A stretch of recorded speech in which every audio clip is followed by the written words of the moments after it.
आज उद्धव ठाकरेंनी महाराष्ट्राच्या समोर उद्धव ठाकरे किती मोठा घोटाळा आहे याचं स्पष्ट एक उदाहरण आणि पुरावा देऊन टाकलेला आहे। पण त्याचबरोबर एक स्पष्ट करून टाकलं आहे की 2019 ला आदरणीय देवेंद्र फडणवीस जींनाच मुख्यमंत्री बनायचं ठरवलेलं होतं। उद्धव ठाकरे म्हणतात की देवेंद्रजी फडणवीसजींनी मी आदित्य ठाकरेला मुख्यमंत्री साठी ट्रेनिंग देतो, बनण्याची ट्रेनिंग देतो आणि मग मी राष्ट्रीय राजकारणात जातो। उद्धव ठाकरे किती मोठा घोटाळा आहे हे त्याच्या स्वतःच्या रक्ताच्या भावाला म्हणजे जयदेव ठाकरेंना जाऊन विचारा। जो माणूस स्वतःच्या भावाला खरं बोलत नाही, बाळासाहेबांची सगळी प्रॉपर्टी हडपण्यासाठी सगळं खोटं बोलतो, ज्याला आपल्या वडील सांभाळता आले नाही, वडिलांना सांभाळता आलं नाही, रक्ताची नाती सांभाळता आलं नाही, त्याला असं वाटतंय की महाराष्ट्राच्या जनतेने त्याच्यावर विश्वास ठेवावा। उद्धव ठाकरेपेक्षा मोठा घोटाळा या जगाच्या पाठीवर तुम्हाला मिळणार नाही। आदरणीय देवेंद्र फडणवीसजी हे अशा पद्धतीचं वक्तव्य करतील असं लहान मुलाला पण विश्वास वाटणार नाही। अरे ज्या आदित्य ठाकरेला तुम्ही मुख्यमंत्री बनवतो किंवा बनवणार होतो असं तुम्ही बोलता, ज्याचं अजूनपर्यंत लग्न विचारता ठरत नाही, मुलाशी काय मुलीशी करायचं हे अजूनपर्यंत अंदाज येत नाहीये, ज्याला साधा आपल्या कोण कंपनीमध्ये कारकून ठेवणार नाही, ज्यांनी आपल्या आमदारकीच्या काळामध्ये आपल्या मतदारसंघाच्या 5 लोकांना उभं केलं नाही, ज्यांना शाखा प्रमुख त्याला बोलता येत नाही, त्याला आदरणीय देवेंद्र फडणवीसजी मुख्यमंत्री बनवणार होते। याचा एवढाच अर्थ होतो की आता मानेचे औषधाचा परिणाम उद्धव ठाकरेंच्या डोक्यापर्यंत पोहोचलेला आहे, केमिकलचा फार मोठा लोचा झालेला आहे आणि त्यामुळे अशा पद्धतीची वायफळ बडबड हा उद्धव ठाकरे नावाचा वेडा करतो आहे। स्वतःच्या मुलाची परी लायकी समज, ज्याला स्वतःचं लग्न जमवता येत नाही, संसार करता येत नाही, स्वतः काय पाहिजे हे कळता येत नाही, त्याच्याबद्दल एवढं मोठं करून आमच्या देवेंद्रजींबद्दल अशा पद्धतीची चुकीची माहिती देणं हे उद्धव ठाकरे सारख्या नालायकालाच कळेल। उद्धव ठाकरेला सांगतो की अशा पद्धतीचे इंटरव्ह्यू देण्यापेक्षा इंडियन एक्सप्रेसला मी विनंती करीन, कधीतरी जयदेव ठाकरेंनी कोर्टामध्ये जी स्टेटमेंट दिलेली आहे ती स्टेटमेंट जरा इंडियन एक्सप्रेसच्या फ्रंट पेजवर छापा। ठाकरे कुटुंबातले सदस्य या उद्धव ठाकरे आणि कुटुंबाबद्दल काय बोलतात ते जरा एकदा इंडियन एक्सप्रेस मध्ये छापा, जेणेकरून महाराष्ट्राच्या देशाला जनतेला कळेल का हा किती नीच प्रवृत्तीचा माणूस आहे, ज्यांनी प्रॉपर्टी हडपण्यासाठी स्वतःच्या वडिलांची योग्य वेळी मृत्यूची तारीख जाहीर केली नाही, कारण का काही कागदपत्र मागे पुढे राहिलेले तो माणूस आमच्या देवेंद्रजी फडणवीस यांवर अशा पद्धतीची अगर त्यांची प्रतिमा लोकांसमोर आणत असेल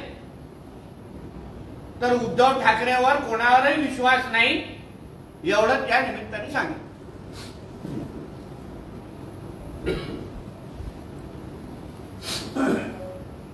संजय राऊत असं म्हणतात की लोकसभा निवडणुकीनंतर एकनाथ शिंदे आणि अजित पवार आणि त्यांचा पक्ष दिसणार नाही, भाजपा मात्र ढेकत नाही. लोकसभेच्या निवडणुकीच्या नंतर संजय राजाराम राऊत हा अधिकृत पद्धतीने आपल्या भावाला घेऊन शिवसेनेमध्ये म्हणजे एकनाथ शिंदेच्या नेतृत्वात असलेल्या शिवसेनेमध्ये प्रवेश करण्याच्या तयारीमध्ये आहे अशी माहिती जी आमच्या कानावर आलेली आहे. त्याच्यावर शिक्कामोर्तब 4 जूनला निश्चित पद्धतीने होईल.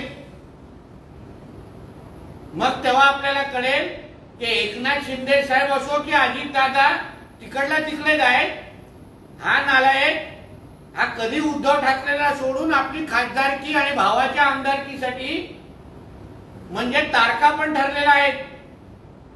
शिवसेनेमध्ये कधी प्रवेश करायचा शिंदे साहेबांबरोबर तारखा ठरलेल्या आहेत, जागा ठरलेली आहे. फक्त 4 जूनची वाट पाहतायत म्हणून आगे आगे देखो होत आहे. क्या संजय राऊत असं म्हणतात पंतप्रधानांना भीती आहे त्यामुळे ते आता सभा घेत आहेत. 10 वर्षात सत्तेत असलेल्या मोदींना घाम गाळायला आता लागतं असं वाटतंय. मग उद्धव ठाकरे काय डायपर घालून सभा घेत आहेत का? कारण का पुरा देश हे जो मोदीमय झालेला आहे, मोदींना लोक बघण्यासाठी, मोदी साहेबांना ऐकण्यासाठी आणि आमचा पंतप्रधान ज्यांच्यामुळे माझ्या आयुष्यामध्ये एवढं परिवर्तन झालंय, 2-2, 3-3 योजनांचा लाभ आम्हाला होतोय, एवढं प्रेम देशाची जनता ज्या मोदीजींवर करते त्यांना घाम फुटणं तर लांबची गोष्ट आहे. त्यांच्या ह्या सगळ्यांच्या सपाटामुळे उद्धव ठाकरेला आता डायपर घालण्याची वेळ आली आहे. याबद्दल संजय राजाराम राऊतने विचार करावा. इंडिया आघाडीला देशात 300 पेक्षा जास्त जागा मिळतील आणि राज्यात 35 पेक्षा जास्त जागा मिळतील असं संजय राऊत म्हणतात. 90चा परिणाम आहे. इलेक्शन वेळी 90 मोठ्या प्रमाणामध्ये वाटली जाते अशी माहिती आमच्याकडे आहे. त्याचा उत्तम उदाहरण म्हणजे इंडिया आघाडीला 300 जागा भेटतील असं स्टेटमेंट. म्हणून संजय राजाराम राऊतला सांगेल संध्याकाळची 7:30ची वेळ सकाळी झाली आहे का, ह्या प्रश्नाचं उत्तर त्यांनी द्यावं. लोकसभा निवडणुकीनंतर एकनाथ शिंदे आणि अजित पवार हे दिसणार नाही. प्रश्न विचारलाय तुम्ही, बाजूवाल्यांनी प्रश्न विचारलाय तुमच्या. दूरदर्शन हे भाजप प्रणित झालंय असा संजय राऊतांनी आरोप केला. दूरदर्शन भाजप प्रणित झालं. मग सामना पण तर काँग्रेसचं मुखपत्र झालेलं आहे. सामना कुठे बाळासाहेबांचं आणि ज्वलंत हिंदुत्वाचं मुखपत्र राहिलेलं आहे. काँग्रेस म्हणजे राहुल गांधी काय कपडे घालतो, राहुल गांधी कोणाबरोबर फिरतो, काँग्रेसचं प्रत्येक वाक्य आज सामनामध्ये जे छापून येत आहे ते काँग्रेसचं तो मुखपत्र आहे. म्हणून दूरदर्शनचं सोडा, तुमच्या काँग्रेसचं तुमच्या सामनाचं जे काय आता काँग्रेसीकरण झालंय त्याबद्दल जरा उत्तर द्या. उद्धव ठाकरे इंडिया आघाडीचे पंतप्रधान का असू शकत नाहीत? पंतप्रधान पदाची संधी उद्धव ठाकरे यांना मिळाली तर शरद पवार पाठिंबा देतील. महाराष्ट्राला हा मान का मिळू नये असे संजय राऊत म्हणतात. पाकिस्तानमध्ये तसं पंतप्रधानांची खुर्ची खाली असं मला ऐकतंय. कारण इंडियामध्ये भारतामध्ये तर त्याची बुकिंग झालेली आहे. म्हणून उद्धव ठाकरेला पाकिस्तानचा पंतप्रधान करा आणि पाकिस्तान ऐकल्यानंतर पवार साहेब निश्चित पद्धतीने पाठिंबा देतील असा आम्हाला ठाम विश्वास आहे. म्हणून कधी लाहोरला जात आहेत याची तर आम्हाला कळवा, आम्ही गाजत वाजत त्यांना इथून पाठवून देऊ पाकिस्तानला. तर एकनाथ शिंदे शिवसेना आणि अजित पवार राष्ट्रवादी यांच्यावर बोलताना संजय राऊत असं म्हणतायत की लोगो भगवा झाला म्हणून हिंदुत्व उजळून निघालं असं नाही. अजित पवार यांचा एकही खासदार निवडून येणार नाही, भविष्यात ते भाजपात विलीन होतील. संजय राजाराम राऊतनी गळ्यात भगवा पट्टा घातला म्हणजे हिंदुत्ववादी होत नाही हे त्यांनी लक्षात घालावं. कारण का त्यांचे अंतर्वस्त्र हिरवे आहेत. म्हणून गळ्यात जसं लोगो भगवा झाला म्हणजे हिंदुत्व होत नाही, तसं गळ्यात भगवा घातला म्हणून कोण हिंदू होत नाही. पहिला आतमधला हिरवा अंतर्वस्त्र बाजूला काढून फिरा आणि मग दुसऱ्यांना भगवामय करायला विचार करा. त्यांनी असाही दावा केलाय बारामतीमध्ये सुप्रिया सुळे ह्या मोठ्या मताधिकारी निवडून येतात असंही संजय राऊत म्हणतात. ज्या संजय राजाराम राऊतला साधी स्वतःच्या ईशान्य मुंबईमध्ये लढण्याची हिंमत झाली नाही, त्यांनी एक साधी सरपंचाची निवडणूक झाली नाही, तो जेव्हा निवडणुकीच्या हवेबद्दल बोलतो ना तर हे मोठा विनोदच आहे. पहिले एक तरी साधी सरपंचाची निवडणूक लढव, नगरसेवकाची निवडणूक लढव आणि मग इलेक्शनचे किंवा निवडणुकीचे अंदाज बांध, एवढं संजय राजाराम राऊतला सांगेल. तर पाटेच्या शपथविधीवर अजित पवारांनी गौप्यस्फोट केलेला आहे. आपण स्वतः फडणवीस, अमित शहा, प्रफुल्ल पटेल आणि शरद पवार यांची एका उद्योगपतीच्या घरी 5-6 वेळा बैठका झाल्या, मंत्रीपद ठरली. मात्र मुंबईला आल्यानंतर शरद पवार यांनी आपला शब्द फिरवला.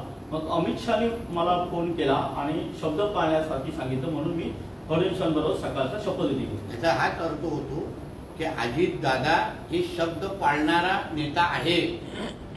दादांनी त्या मीटिंग मध्ये जे ठरलं ते तसं खरं सांगितलेलं आहे. गौप्यस्फोट करायला सत्य सांगितलेलं आहे. जे आतापर्यंत खोटं सगळेजण तिथे म्हणजे पवार साहेबांकडून जे काय चुकीचं चित्र सांगितलं जात होतं, अजित दादांनी सत्य सांगितलेलं आहे. आणि ह्याच्यावर पण शिक्कामोर्तब होतो की अजित दादा दिलेला शब्द म्हणजे पवार कुटुंबामध्ये कोण शब्द पाळणारा नेता असेल तर तो अजित दादा पवार आहे, हे त्याच्यावर शिक्कामोर्तब होतं. संजय राऊत असं म्हणतात सांगलीच्या बाबतीत विशाल पाटील आमचे शत्रू नाही. उद्धव ठाकरेंच्या मनात नाही, विशाल ठाकरेंच्या मनात आणि शिवसेनेबद्दल विशाल पाटीलच्या मनात प्रेम आहे असं संजय राऊतांनी व्यक्त केले. कोणाच्या मनात किती प्रेम आहे हे का दुर्बीण घेऊन बघतात काय? मग लग्न समारंभाच्या टायमाला ह्यानं उभं ठेवलं पाहिजे तिथे की नवरीचं करत नवऱ्यावर प्रेम आहे की नाही. हे नवीन धंदा चालू केला वाटतं संजय राजाराम. एबीपी माझा, उघडा डोळे बघा नीट.